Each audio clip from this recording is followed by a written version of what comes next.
more tech classes.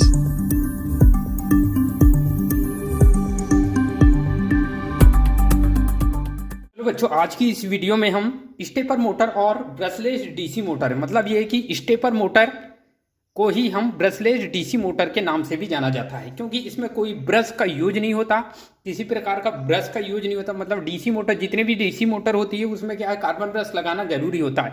लेकिन ये ऐसी एक डीसी मोटर है या स्टेपर मोटर है, ये स्पेशल टाइप की मोटर होती है ये, ठीक है। और ये जो स्पेशल मोटर होती है, इसकी जो मैन्युफैक्चरिंग है, इसकी जो बनावट है, इसका कंस्ट्रक्शन देखेंगे हम। और ये इसका जो कंस्ट्रक्शन देखेंगे तो हम इसमें क्या क्या रहता है, रोटर कैसे होता है, स्टेटर कैसे बना हुआ रहता है, स्टेटर में पोल कैसे, उसमें वाइंडिंग किस टाइप की जाती है, तो ये सारा हम डिस्कस करेंगे, ठीक है। तो ये रहा डायग्राम इस स्टेपर मोटर या ब्रशलेस डीसी मोटर। मतलब ये है कि इसके मतलब ये इसकी रोटर में कोई किसी प्रकार का करंट फ्लो नहीं करना होता, ठीक है, क्योंकि ये ऑलरेडी परमानेंट मैग्नेट, ये वाला जो होता है, इसका जो रोटर होता है वो परमानेंट मैग्नेट का बनाया जाता है। और इससे क्या होगा, टीथ निकले हुए रहते हैं। क्या निकले हुए रहते हैं? तो टीथ निकले हुए रहते हैं, मतलब रोटर टीथ कहा जाता है, जो कि NS फॉर्म में ये बने हुए रहते हैं, ठीक है। इस टाइप के खांचे बने हुए हैं, ये ही रोटर का ये मुख्य भाग होता है, ठीक है। तो ये किस पदार्थ का बना होता है? तो ये परमानेंट मैग्नेट, ऑलरेडी स्थायी चुंबक का होता है, ठीक है। इसमें कोई वाइंडिंग नहीं होती और कुछ नहीं होती, ठीक है। अब उसके बाद नेक्स्ट देखेंगे इसका जो स्टेटर, ये स्टेटर ये दिखाई दे रहा है आपको, ये है स्टेटर। स्टेटर में पोल बने हुए हैं, ठीक है। ये 1 पोल, 2 पोल, 3 पोल, 4 पोल, ठीक है। और ये जो स्टेटर है इसमें वाइंडिंग कर देते हैं, मतलब ये है कि इसमें कॉइल ये एक कॉइल 2 इस टाइप से वाइंडिंग कर देते हैं। और इस वाइंडिंग के जो मतलब ये है कि जो सिरे हैं, एक एक सिरे को हम कॉमन कर देते हैं, ठीक है। ये कॉमन टर्मिनल कहलाता है। और इसी कॉमन टर्मिनल, मतलब जितने भी ये पोल में एक एक जो सिरे निकलेंगे या एक एक टर्मिनल निकलेंगे, उनको सबको कॉमन कर दिया जाएगा। और वो क्या होगा, अर्थ मतलब ये कि निगेटिव टर्मिनल होगा। इसके पॉजिटिव टर्मिनल की बात करेंगे हम, ठीक है। ये भी सब इसके ये पॉजिटिव टर्मिनल होगा, इसका ये पॉजिटिव टर्मिनल होगा, ठीक है। और ये जो निकला हुआ है ये पॉजिटिव, और ये निगेटिव वाला जो टर्मिनल है ये कॉमन कर दिए हमने। इस टाइप से ये निगेटिव, सभी के निगेटिव टर्मिनल को हमने क्या कर दिए हैं, कॉमन कर दिए हैं। और इन कॉमन टर्मिनल में क्या होगा, तो इसको अर्थ कर दिया जाएगा या ग्राउंड कर दिया जाता है, ठीक है। अब उसके बाद नेक्स्ट देखेंगे कि इसमें जो पॉजिटिव टर्मिनल निकलेंगे, जितने भी पॉजिटिव टर्मिनल निकलेंगे, ये पहला टर्मिनल, ठीक है, ये कंट्रोलर से कनेक्ट किया जाता है। एक टर्मिनल, ये पोल के एक टर्मिनल निकाल दिया, ये दूसरे पोल से एक टर्मिनल निकाल दिया, ठीक है, तीसरे पोल से एक टर्मिनल, ये चौथे पोल से एक टर्मिनल निकाल, जो कंट्रोलर से कनेक्ट होता है। अब वो कंट्रोलर क्या होता है, तो कंट्रोलर एक डिवाइस होती है, मतलब ये है कि ये मतलब इलेक्ट्रॉनिक डिवाइस होती है। इसमें क्या होगा, रेक्टिफायर लगा हुआ रहता है, ठीक है। अब वहाँ मतलब ये ट्रांसफार्मर और रेक्टिफायर वगैरह पूरे डिवाइस लगे, तो यहाँ AC सप्लाई देना होता है, ठीक है। यहाँ पे फेस न्यूट्रल की AC सप्लाई देंगे, वो DC सप्लाई बनाएगा। और यहाँ पे काउंटर सिस्टम लगा हुआ रहता है, मतलब ये है कि counter system digital counter system लगा हुआ रहता है, जो 0101 मान के क्या है, पल्स जनरेट करता है, जिसी की वजह से क्या होगा, वहाँ मतलब ये है कि ये डिफरेंट टाइप की, ये जो पोल में अलग अलग टाइमिंग में, ठीक है, टाइम के अकॉर्डिंग करंट का फ्लोएशन होता है, जिसकी वजह से क्या होगा, इसमें मैग्नेट बनता है, ठीक है। एक साथ पूरे में मैग्नेट नहीं बनता, स्टेप बाई स्टेप। मतलब स्टेपर मोटर का मतलब होता है स्टेप मोटर, ठीक है। मतलब यह है कि स्टेप बाय स्टेप ये गति करती है। मतलब यह है कि इसका जो पल्स रेट एंगल होता है वो निकालने का जो फार्मूला होता है, मतलब कितने एंगल में पर्टिकुलर कोई भी जो किसी ऑब्जेक्ट को कितने डिग्री में आपको घुमाना है, ठीक है, उसका जो एंगल है डिवाइडेड बाई कितने डिग्री। जैसे कि मान लो कोई ऑब्जेक्ट है और उस ऑब्जेक्ट को मुझे 300 डिग्री में घुमाना है, ठीक है। तो इसका जो पल्स रेट एंगल निकालने का जो फार्मूला होता है, वो होता है, इसका जो पल्स रेट होता है वो 2.5 से 2.5 होता है, 7.5 और 15 तक के, एक कुल मिला के 4 स्टेप एंगल होते हैं। और इन चारों स्टेप एंगल के माध्यम से हम इसका जो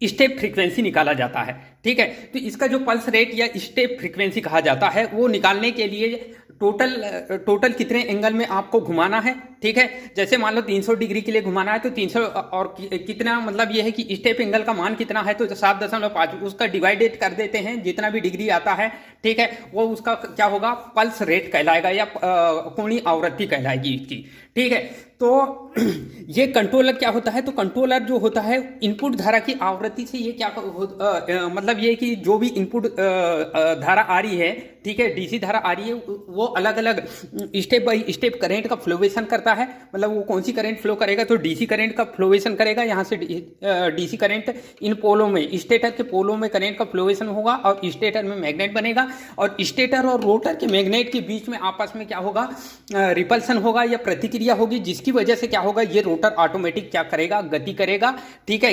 जितने एंगल से गति करना है उतने ही एंगल से हम इसमें गति करवा सकते हैं। तो इसका फार्मूला होता है और उस फार्मूले की मदद से हम क्या करते हैं, इसका स्टेप बाय स्टेप हम रोटेशन प्राप्त कर सकते हैं।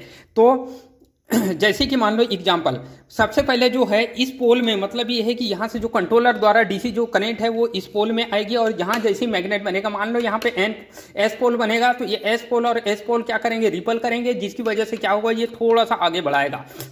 फिर उसके बाद जैसे ये एस पोल यहाँ आ जाएगा तो फिर यहाँ पे करंट का फ्लोवेशन करवाएंगे, तो फिर ये एस पोल उसको ढकेलेगा। फिर उसके बाद अगेन ये तीसरा पोल फिर इसको इस टाइप से ऐसा ढकेलते जाता है, जिसकी वजह से रिपल्सन मतलब होता है इसमें। अब यहाँ पे एक और खास बात होती है कि यहाँ तो मैग्नेट की वजह से यहाँ पे घूमता है, मैग्नेट में रिपल्सन की वजह से घूमता है, या रिलक्टेंस बोलते हैं हम, डिफरेंट टाइप का रिलक्टेंस है। मतलब ये है कि जहाँ पे खाली जगह दिखता है उसका रिलक्टेंस ज़्यादा होगा, क्योंकि वहाँ कोई फ्लक्स नहीं रहते, ठीक है, खाली स्पेस है। मतलब ये है कि ये एयर है तो यहाँ पे रिलक्टेंस ज़्यादा होगा, और यहाँ पे जो फ्लक्स निकलेंगे इस टाइप से ऐसा मैग्नेट बनेगा तो यहाँ पे फ्लक्स निकलेंगे तो यहाँ पे रिलक्टेंस कम रहेगा। फिर ये खाली जगह में ज़्यादा रहेगा, फिर ये खाली जगह में ज़्यादा रहेगा, फिर यहाँ कम रहेगा, इस टाइप से। मतलब ये है कि वेरिएबल रिलक्टेंस होता है। मतलब ये है कि यहाँ पे अलग अलग टाइप का रिलक्टेंस, ये खाँचों में भी अंदर ये खाली स्थान दिख रहा है, यहाँ पे रिलक्टेंस कम होगा। इसमें ये पोल दिख रहा है, ठीक है, तीर दिख रहा है, यहाँ पे रिलक्टेंस कम होगा, और ये खाली जगह में ज़्यादा होगा, फिर यहाँ पे कम होगा, ज़्यादा रिलक्टेंस ज़्यादा होगा, फिर कम होगा, फिर ज़्यादा होगा, फिर कम होगा। इस टाइप से क्या होगा, परिवर्ती रिलक्टेंस की वजह से भी ये क्या होगा, टॉर्क प्राप्त, या तो मैग्नेटिक रिपल्सन की वजह से टॉर्क प्राप्त करता है, या तो परिवर्तित रिलक्टेंस की वजह से ये टॉर्क प्राप्त होता है, जिसकी वजह से ये ऑटोमेटिक घूमने, और ये घूमता है स्टेप बाय स्टेप घूमता है। मैं इसके डिवाइस के बारे में जब बताऊंगा, ठीक है, तो ये कैसे घूमता है, कैसे मतलब ये कि इसकी कंट्रोलिंग किया जाता है, तो ये कंट्रोलर के द्वारा मेन है, इसका कंट्रोलर के द्वारा इनपुट धारा के कारण ये क्या होगा, ये मतलब ये है कि रोटेट करता है, ठीक है। तो आई होप कि आपको ये डायग्राम, ये स्टेटर में पोल बने हुए रहते हैं, ये यहाँ पे इलेक्ट्रिक मैग्नेट बनता है। मतलब कौन सा मैग्नेट होगा, तो ये डीसी सप्लाई दिया जाएगा, और डीसी सप्लाई जैसे ही दिएंगे तो यहाँ पे क्या होगा, यहाँ पे विद्युत चुंबक बनेगा, ठीक है। ये विद्युत चुंबक और ये वाला स्थायी चुंबक के बीच में क्या होगा, रिपल्सन होगा या प्रतिकर्षण होगा, ठीक है। और स्टेप बाय स्टेप यहाँ पे करंट आना बंद हो जाएगी, फिर यहाँ करंट आएगी, यहाँ मैग्नेट बनेगा, फिर यहाँ करंट आना बंद हो जाएगी, ठीक है, क्योंकि यहाँ पे काउंटर सिस्टम लगा हुआ रहता है, ठीक है। जो डिजिटल काउंटर सिस्टम लगा हुआ रहता है, उसी की वजह से क्या होता है, यहाँ पे करंट का जो फ्लोवेशन है अलग अलग टाइम पीरियड पर अलग अलग पोल में करंट आती है, ये अलग अलग पोल में करंट आएगी, जिसकी वजह से क्या होगा, ये मतलब ये कि ये पोल चेंज होते रहते हैं, ऑटोमेटिक ये पोल का चेंजेस होते रहता है, जिसकी वजह से क्या होगा, ये इसमें भी ये वाले इस स्टेटर पोल और रोटर पोल के बीच में प्रतिकर्षण होगा, रिपल्सन होगा, जिसकी वजह से ये ऑटोमेटिक गति प्राप्त कर लेगा। तो आई होप कि आपको ये समझ आया होगा कि इसमें स्टेपर मोटर कैसे काम करता है। स्टेपर मोटर का जो पल्स रेट निकालने का फार्मूला मैंने आपको बता दिया कि जैसे ही इसका पल्स रेट निकालोगे तो टोटल मतलब कितने एंगल से घुमाएंगे, एंगल डिवाइडेड बाय इसका पल्स एंगल, ठीक है। मतलब ये है कि कितने डिग्री कोण से इसको घुमाना चाहते हो, ठीक है। 2.5 से घुमाना चाहते हो, या 5 से या 7.5 डिग्री से घुमाना चाहते हो, या 15 डिग्री, ये 4-5 एंगल होते हैं इसके, मतलब रेटेड एंगल होते हैं, और इन्हीं एंगल के माध्यम से हम उसको डिवाइड कर दिया जाता है, और जितना भी एंगल उसका पल्स रेट आ जाता है उसी के अकॉर्डिंग ये क्या करता है, काम करता है। तो ये मोटर जो होती है वो रेशनल मोटर होती है, बहुत ही मतलब इसको रेशनल मोटर के नाम से भी जाना जाता है। स्टेपर मोटर जो है ये रेशनल मोटर का टाइप होता है। ये ब्रशलेस डीसी मोटर होती है ये मतलब इसमें कोई ब्रश नहीं होता, किसी प्रकार का ब्रश नहीं होता, कोई स्पार्किंग नहीं होती और कोई प्रॉब्लम नहीं होती इस मोटर में। ये मोटर जो है स्टेप बाय स्टेप, जैसा घड़ी का पॉइंटर, जैसे ये घड़ी है और घड़ी का पॉइंटर स्टेप बाय स्टेप गति करता है, सेम एज इट इज ये मोटर गति करती है। और इस मोटर की एक खासियत ये होती है कि ये मतलब ये है कि इसकी जो क्षमता होती है वो बहुत ही कम होती है, ठीक है, क्योंकि ये रेशनल मोटर है। मतलब ये है कि ये बहुत ही लगभग 1 वाट 2 वाट 5 वाट इस टाइप के, 10 वाट 20 वाट, मतलब ये कि 25 वाट इस टाइप के मैन्युफैक्चर किया जाता है। इसका यूज की बात करूंगा तो इसका जो यूज किया जाता है वो कहाँ कहाँ यूज करेंगे, तो स्टेपर मोटर का यूज किया जाता है आपके प्रिंटर में। XY प्लॉटर, XY जो प्लॉटर होता है उसमें प्रिंटर में यूज करेंगे। प्रिंटिंग मशीन आपने देखे होंगे, उस प्रिंटिंग मशीन में इसका यूज किया जाता है, ठीक है। जो स्कैनिंग मशीन होती है, स्कैनिंग मशीन में भी इसका यूज किया जाता है, प्रिंटर में यूज किया जाता है, ठीक है।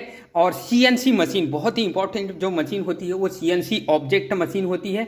और इन सारी चीज़ में इसका उपयोग। अब हम इसके टाइप की बात करेंगे तो स्टेपर मोटर के जो अलग अलग टाइप होते हैं, ठीक है। एक परमानेंट 3 टाइप के होते हैं स्टेपर मोटर या ब्रेसलेट डीसी मोटर की बात करेंगे तो 3 टाइप के ये मोटर होते हैं। एक होता है परमानेंट मैग्नेट स्टेपर मोटर, और एक हाइब्रिड टाइप का स्टेपर मोटर होता है, और एक तीसरा जो वेरिएबल रिलेक्टेंस टाइप के स्टेपर मोटर होता है, ठीक है। तो 3 भागों में उसकी डिजाइन भी थोड़ी सी चेंजेस होती है, अलग अलग होती है। और याद रखना है कि इसके जो स्टेटर के पोल और रोटर के पोल कभी भी बराबर नहीं होना चाहिए। ये इसमें एक मेन खासियत ये होती है कि इसके जो स्टेटर पोल की संख्या और रोटर पोल की संख्या अलग अलग रखी जाती है, डिफरेंट, सेम नहीं रखा जाता। सेम रखेंगे तो ये लॉक्ड हो जाएगी और ये प्रॉपरली इसमें रोटेशन नहीं होगा और ये कोई गति नहीं करेगी। तो आई होप कि ये वीडियो आपको समझ आई हो।